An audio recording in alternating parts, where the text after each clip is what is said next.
Subscribe कीजिए Gurukul hub channel को और बेल आइकन को दबाइए देखने के लिए लेटेस्ट एजुकेशनल वीडियो सबसे पहले।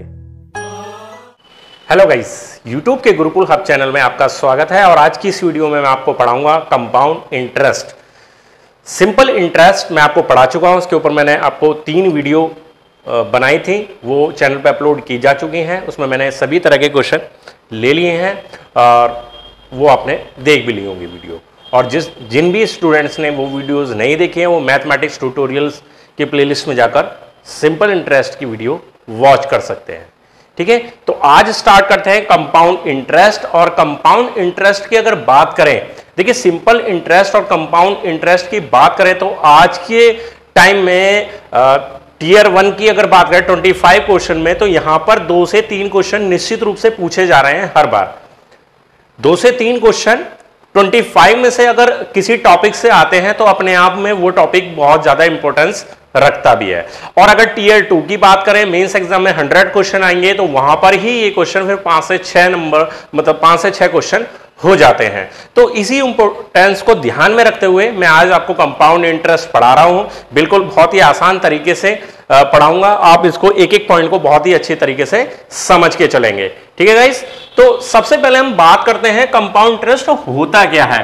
देखिए कॉन्सेप्ट, जब भी आप किसी टॉपिक को पढ़ रहे हैं, अगर उसके बेसिक कॉन्सेप्ट को आप अगर समझ लेते हैं तो आपके आने वाले पूरे टॉपिक्स के लिए जितने भी क्वेश्चन आएंगे उनको समझने में थोड़ी सी आसानी हो जाती है।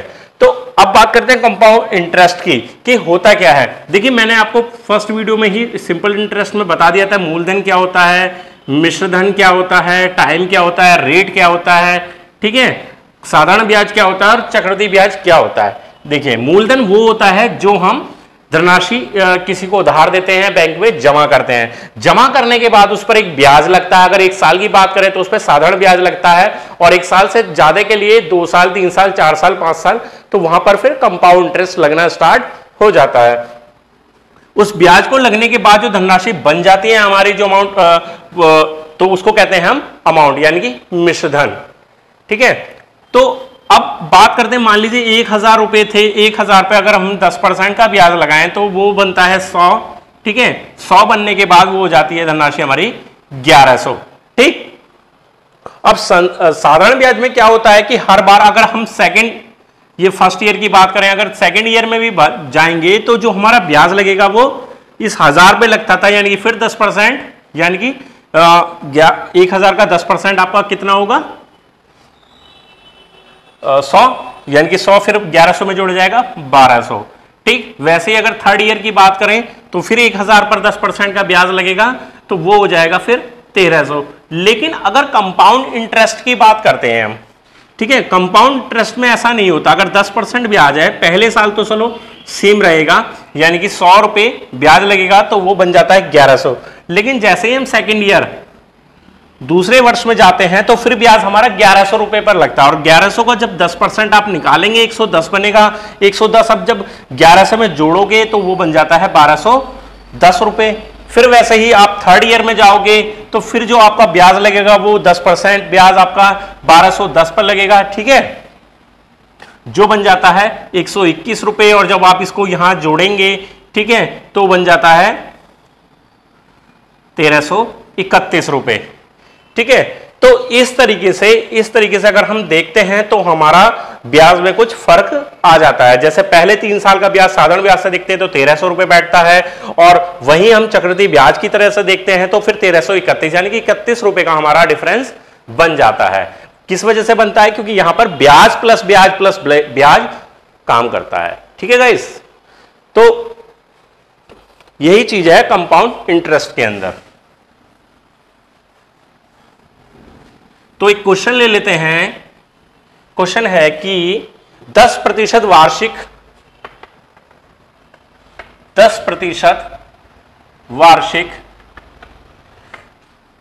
चक्रवृद्धि ब्याज की दर से 2000 रुपए कितने वर्ष में 2420 रुपए हो जाएंगे। बहुत ही आसान सा क्वेश्चन है, बहुत ही सिंपल सा, लेकिन एग्जाम में आता है क्वेश्चन। ठीक है, अब आपको एक फार्मूला याद रखना पड़ेगा, A बराबर P 1 प्लस R अपॉन 100 और पावर होती है T। देखिए बेसिक मैं बिल्कुल आपको फार्मूले से ही बताऊंगा इसको, ठीक है, कोई और तरीका नहीं, बिल्कुल बहुत ही आसानी से आपके समझ में भी आ जाएगा, बहुत ही जल्दी आप इसे सॉल्व कर सकते हैं। अब ये 2420 रुपए हो गए, तो ये 2420 रुपए है क्या? ठीक, ये है हमारा अमाउंट। P 2000 रुपए था मूलधन, 2000, R 10%, नीचे 100, पावर T। अब क्वेश्चन आप करना चाहें तो यहां भी बहुत शॉर्ट हो जाता है। पता है कुछ स्टूडेंट्स क्या सोचते हैं कि हमने अगर फार्मूले का इस्तेमाल नहीं किया, हम किसी दूसरे तरीके से क्वेश्चन सॉल्व कर रहे हैं तो हम बहुत जल्दी कर जाएंगे। देखिए ऐसा नहीं होता है, ठीक है, ये आपके करने के ऊपर डिपेंड करता है कि आप किसी भी मेथड से क्वेश्चन करें लेकिन उसको स्पीडली सॉल्व कर दें। तो मैं आपको बताऊंगा कि आप फॉर्मूले का इस्तेमाल करके भी बहुत ही जल्दी क्वेश्चन को सॉल्व कर सकते हैं। बस आपको फॉर्मूला अच्छी तरीके से याद होना चाहिए, ठीक है, आपको फॉर्मूला लिखना नहीं है, सीधे वैल्यू को अप्लाई करना होता है। ठीक, अब यहां पर हम क्या करेंगे, इस जीरो से ये जीरो काट लेते हैं, इस जीरो से ये वाली जीरो काट लेते हैं। जब 200 नीचे आएगा, एक काम करते हैं इसे यहां सॉल्व कर लेते हैं, 2 बार में कट जाएगा और ये भी 2 बार में कट जाएगा। तो जब 121 और 100 नीचे आएगा, इसके आएगा बिल्कुल, और यहां बन जाएगा 10 एकम 10 और 11/10, पावर बन जाएगी T। ये बनता है 11 और ये बनता है 10 का, 11/10 और इसकी पावर हो जाती है 2 और 11/10 और पावर हो जाती है T। समझ में आई ये बात? अब आधार की वैल्यू दोनों तरफ समान है, 11/10 इस साइड है तो 11/10 ही इस साइड है, और जब आधार की वैल्यू एक समान होती है तो वहां पर क्या होता है, उन दोनों की पावर्स को हम बराबर रख देते हैं, इस तरह से हमें आंसर मिल जाता है 2 वर्ष। ठीक है गाइस, तो ये एक क्वेश्चन हमारा सॉल्व हो जाता है इस तरीके से। ठीक है, आगे देखते हैं क्वेश्चन। हां, एक चीज और बताना चाहूंगा इसमें, देखिए ये हमारा वार्षिक ब्याज की तरह से दे रखा था। ठीक है, कभी कभी क्वेश्चन हमें क्या दे देता है, वो तिमाही या छमाही आधार पर दे देता है। तिमाही और छमाही आधार होता क्या है, देखिए छमाही आधार पर दे दे, छमाही आधार पर, अर्धवार्षिक आधार पर, यह 6 महीने बाद जोड़ा जाए, जोड़ा जाए। ठीक है, तो फॉर्मूला आपको वही इस्तेमाल करना, बस आपको करना क्या है, अगर छमाही आधार पर वार्षिक ब्याज दर दे दी गई, इसका मतलब यह है कि आपका जो ब्याज है वो हर 6 महीने बाद कैलकुलेट किया जाएगा। तो छमाही आधार पर जब भी आपको दिया है तो आपको करना क्या है, आर जो आपकी दर है उसमें 2 से डिवाइड करना है और आपका जो टाइम है उसमें 2 से मल्टीप्लाई करके फॉर्मूले में इस्तेमाल करना है। क्वेश्चन इन 3 कंडीशन में से किसी भी तरीके से पूछा जा सकता है। और वहीं आपका अगर तिमाही आधार पर दिया हुआ है या त्रैमासिक बोला हुआ है, ठीक, या बोला है 3 महीने बाद जोड़ा जाए, ठीक है, किसी भी तरीके से पूछा जा सकता है। तो वहां पर आपको R में 4 से डिवाइड करना है और T में 4 से मल्टीप्लाई करना है। ऐसा क्यों होता है बताइए, देखिए सुनिए, तिमाही हमारा साल जो होता है पूरा 12 महीने का होता है। अगर 3-3 महीने के उसको पार्ट में डिवाइड करें तो 4 पार्ट में डिवाइड होगा, इसलिए हम 4 से ही दर में डिवाइड करते हैं और 4 से ही टाइम में मल्टीप्लाई करते हैं। वैसे ही जो हमारा अर्धवार्षिक होता है, छमाही होता है, वहां हम 2 से डिवाइड करते हैं और 2 से ही मल्टीप्लाई करते हैं। बात समझ में आ गई आपके? ठीक है, ये कॉन्सेप्ट समझ में आया? तो जब भी छमाही अर्धवार्षिक आधार पे है तो दर में 2 से भाग और समय में 2 से गुणा करेंगे, और जबकि तिमाही आधार पर दिया हुआ है, त्रैमासिक आधार पर दिया हुआ है, तो वहां पर 4 से भाग और 4 से समय में गुणा करके इस्तेमाल करेंगे फॉर्मूले में। ठीक है, तो इससे संबंधित एक क्वेश्चन हम ले लेते हैं, थोड़ा सा आपको ये अच्छी तरीके से समझ में आ जाएगा।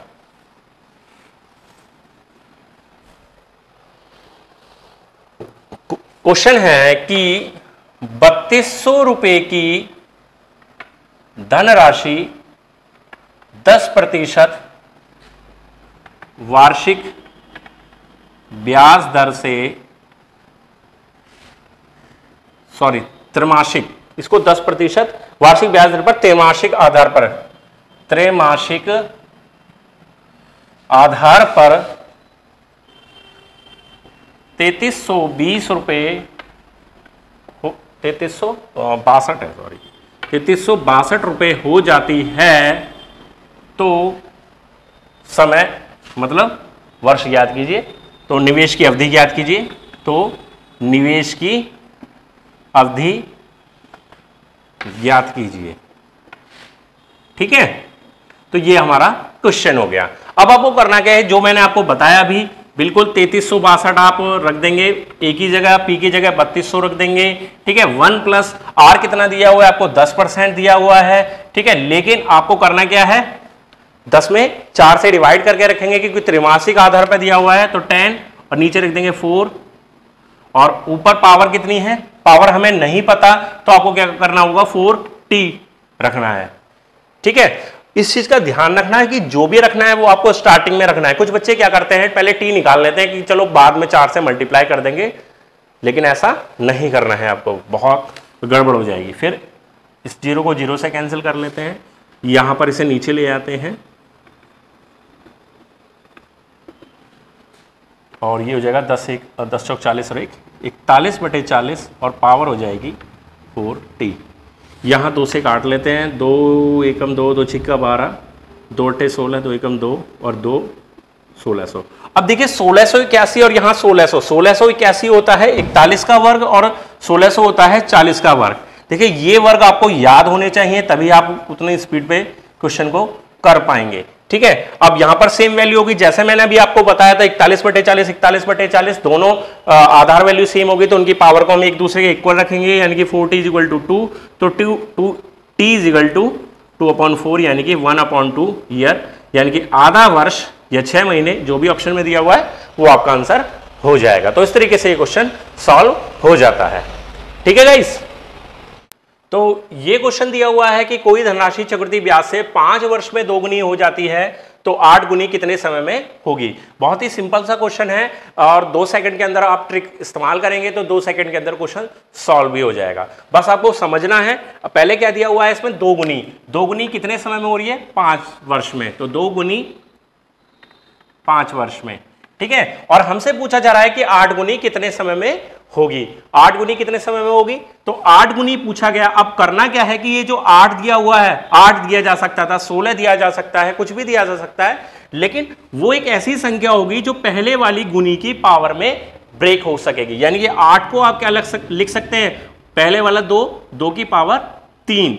समझ में आई बात, 2 गुनी 5 वर्ष में, 8 गुनी यानी कि 2 की पावर 3। इस 3 की पहले वाले टाइम में आप मल्टीप्लाई कर देंगे तो आपको आंसर मिल जाएगा 15 वर्ष।